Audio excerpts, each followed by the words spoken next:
Namaskar friends.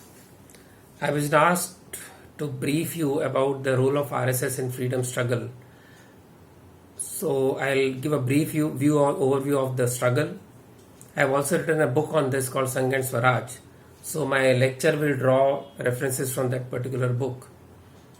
As we all know, RSS was established in 1925, but its founder, Dr. Keshav Baliram Hedgewar, was a freedom fighter since his young days. He was also active in the revolutionary activities in Calcutta when he was doing his medicine. On return, he joined Congress. He worked with Congress very sincerely. He was member of the organizing committee of 1920 Congress session in Nagpur. The highlight in the life of Dr. Hedgewar was he not only in charge of the organizing of arrangement with volunteers, what we called Seva Dal at that time.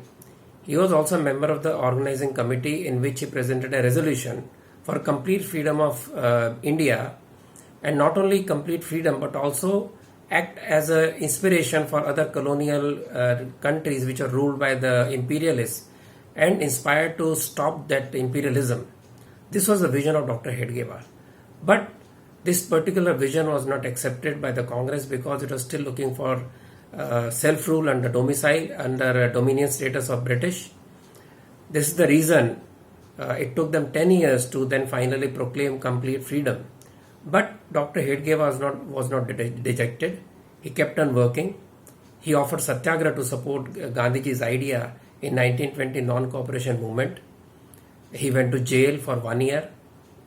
During the jail, he also saw the behavior of people who came in jail in the name of Khilafat Andolan, which was supported by Congress.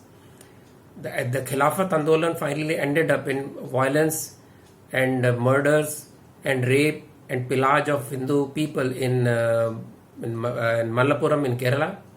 Not only that, this violence spread sporadically across India as if in a planned manner, and this went on till 1924. Dr. Hedgewar found it very disturbing that the Congress leaders could not contain it, nor did they act very courageously to stop this. That made him think. He realized that though we talk of the glorious past of Bharat, we are actually not doing anything that will keep up the glorious civilization because we have lost pride in our civilization. He also realized that though we had wonderful kingdoms, we had courageous and great civilization, but the divisions within Indians in the name of religion, in the name of caste, creed, and various other factors, continuous sniping at each other, saw to it that the society was weak and Bharat lost. So he realized that unless Indians come together as a solid entity in a disciplined manner with high character, who would look after first create a very powerful society which will take care of the independence struggle, and which will also mean that after independence we'll have something which is typically Indian or Bharatiya. Because if this didn't happen, the independence may come, but that independence would be only in the name, political freedom, but the rulers will change, rules will not change, the people will keep on suffering.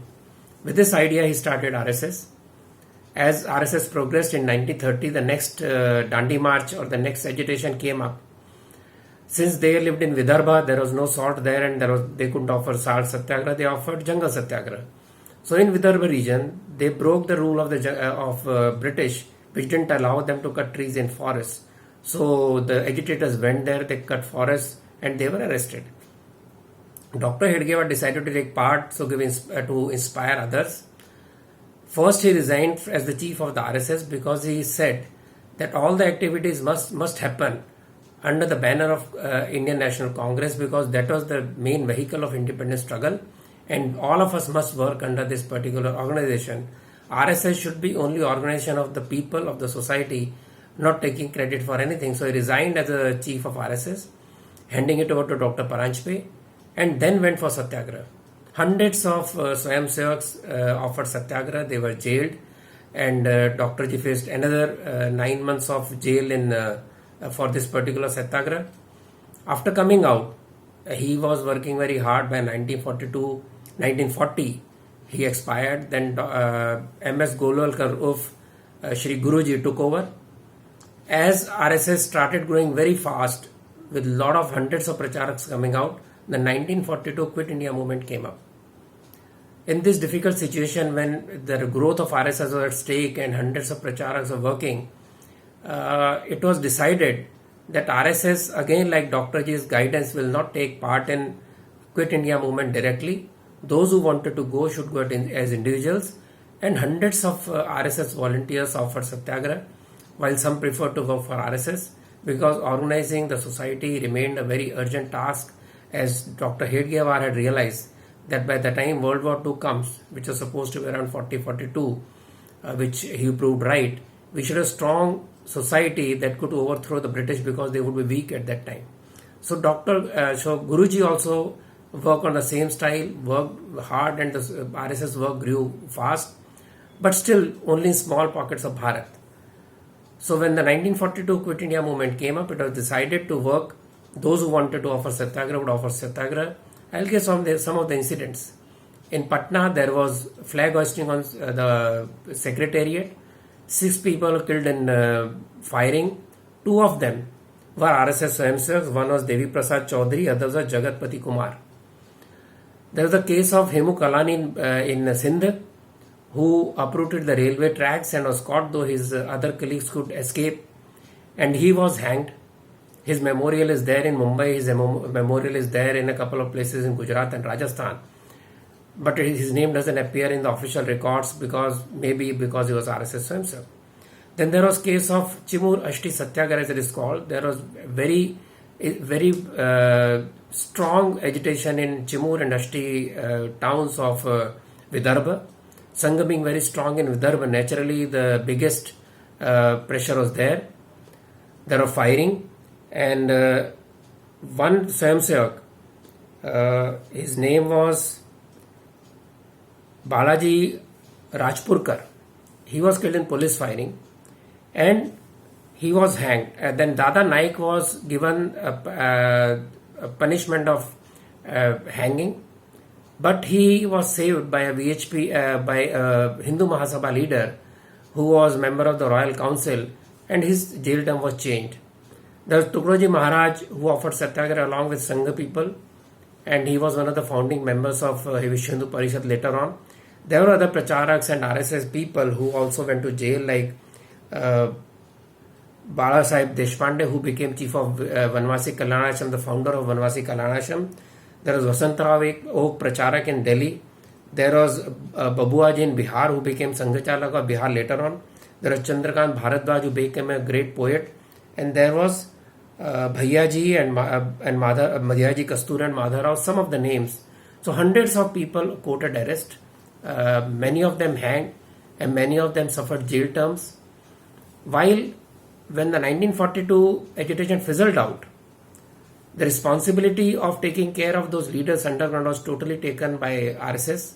They stayed at RSS leadership's house, and they were given every kind of legal support, right from Delhi to Maharashtra. This was the scene.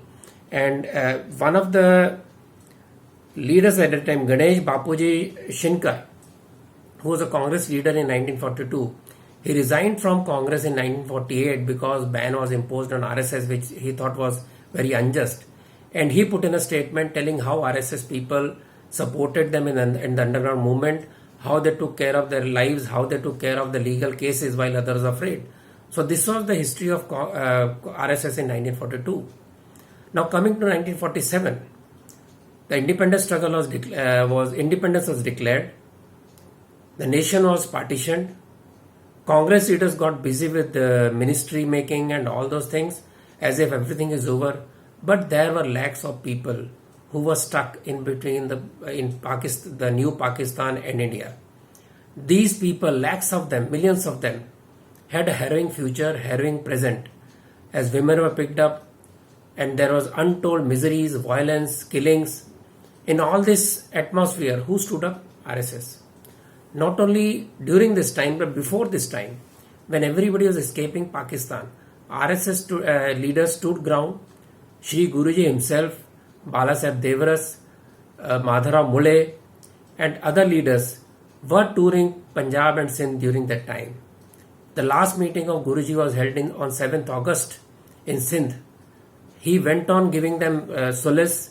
He strengthened RSS volunteers. He told them, you must fight, you must defend the Hindus and the Sikhs till all of them are safe home. Even if you are not there, stay to it that they will be brought back. There are thousands of stories of families ruined, businesses ruined, and how these RSS Swayamsevaks came back in very difficult conditions. In Sindh, about 12 RSS Swayamsevaks, including Jhamanpal Lodhani ji, later Jansangh leader, they were asked to stay back in Karachi so that the Sindhis from there can return home.